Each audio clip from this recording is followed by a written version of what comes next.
Good morning, good afternoon, good evening, wherever you are, whatever you're doing, and welcome to the EPL Index Transfer Daily.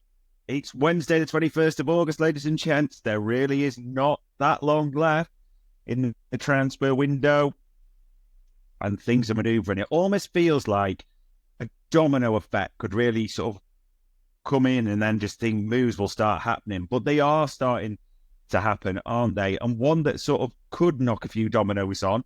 Fulham reached an agreement, didn't they, for Joachim Andersen, the Crystal Palace centre-half, 28 years old.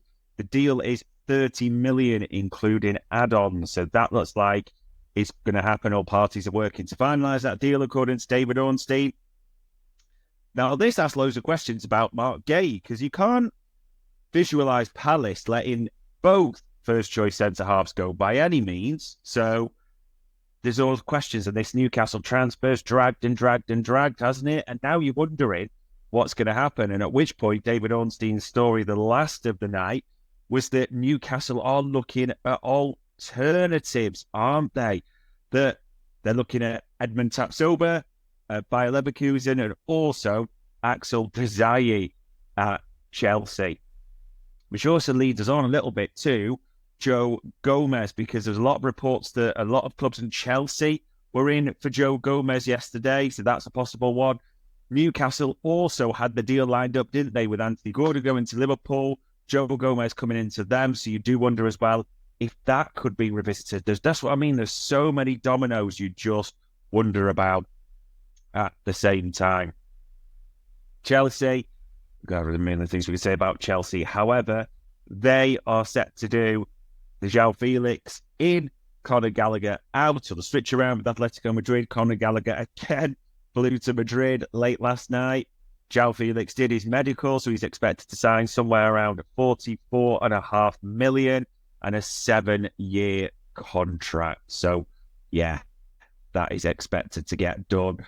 Also reports in the Athletic this morning that Chelsea, you know, that team that's got Neto, Palmer, Sterling, and Nkunku can play out wide, Mudryk, Madueke. I know they're a little bit short, clearly, on the wings.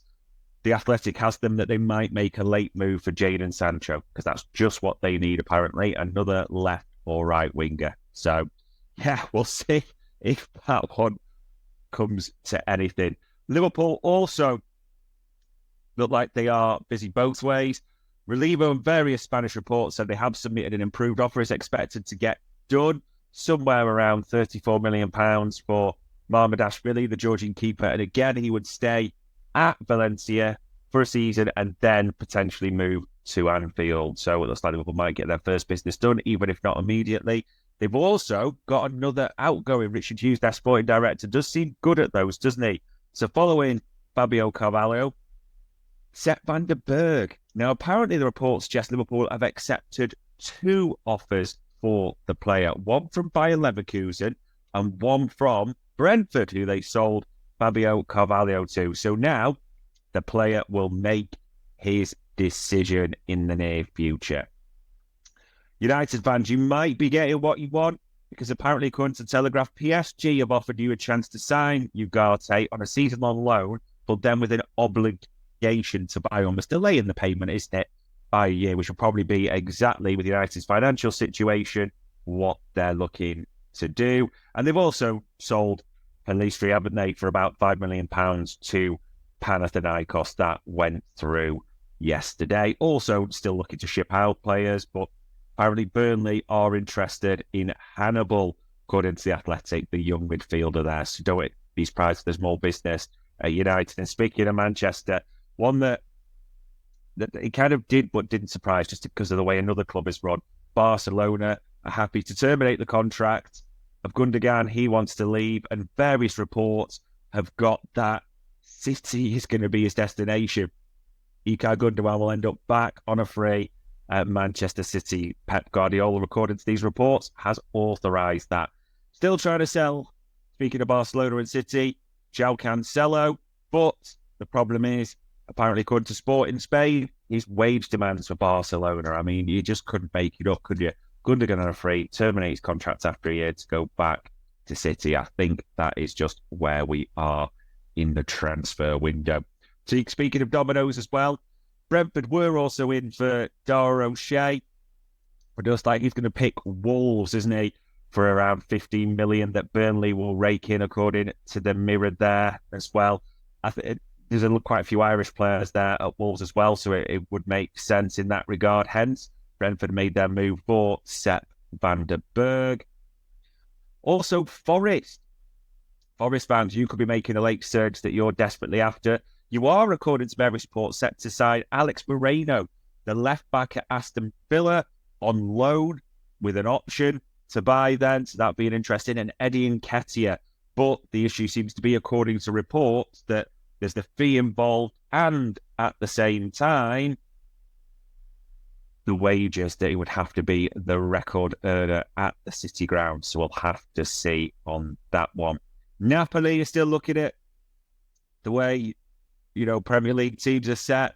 Billy Gilmore, according to reports here, Scott McTominay. There's a lot of interest teams in Scottish midfielders, doesn't it, in that regard? We will see what happens there. Jared Branthwaite, again, we said he was linked with Liverpool the other day. According to the Mail, United have not given up hope of being able to get that done.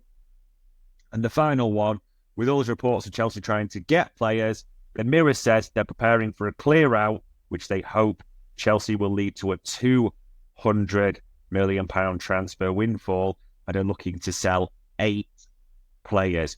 What could be more Chelsea than signing João Felix, being linked with Sancho and Gomez, and then the reports that on the 21st of August, with a couple of weeks or just under left of the transfer window, they are looking to sell up to 8 players, and they'd still have a ginormous squad, wouldn't they? It is all go, as we said. You do feel like it could be the domino effect. Will they all knock on? Will this all be sorted? There's a lot to find out in the next few weeks, but things are starting to happen. So on Wednesday, the 21st of August, ladies and gentlemen, that was your EPL Index Transfer Daily.